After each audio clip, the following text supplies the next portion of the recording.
Good morning. Oh, mixed emotions this morning. Never mind. Well, I've done my thought for the day on the other channel, my original one, and I thought I need to keep abreast of things here in my grumpy Brit in the Philippines.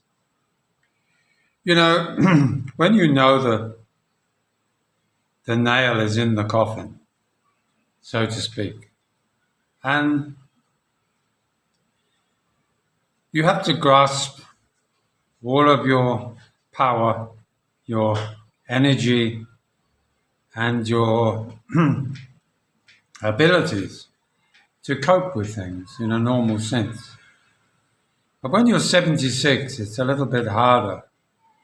It's that feeling of despair that sometimes creeps in like a wave, and you're left feeling a little flat, almost waiting what is going to come next. Like what threats are going to be made towards you? What demands are going to be put upon you to get that final bit of pleasure that you're leaving?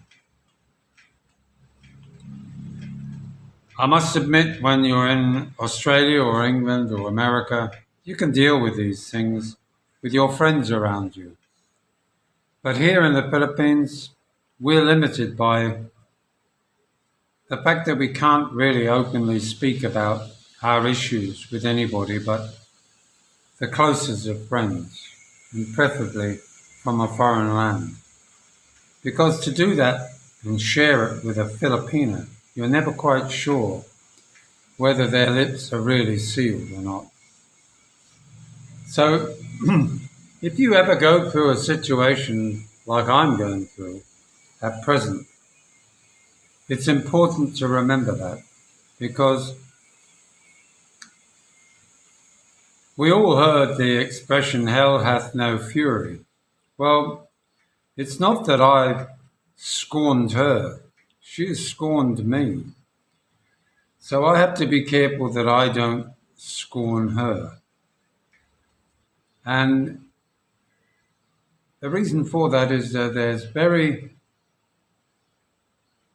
important laws that have been set up to protect Filipinos. Not to protect you, but to protect them. There's only one side here, that's their side. You can proclaim to the world, but no one will listen. You can try your level best to try and inject a little bit of common sense into a situation, but it really doesn't work. Once they've got their mind set on something, it's extremely difficult to get them to change their direction in course, especially if there's another person involved, which I can't say at this point for obvious reasons.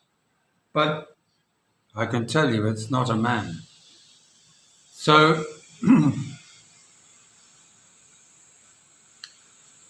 one is dealing with it more like inch by inch, moment by moment. I'm fortunate enough to have a good friend up the road who's an English guy who knows the situation, and I can, I suppose, use the expression go and cry on his shoulder for a little while and share a cup of tea or coffee, which is what I plan to do.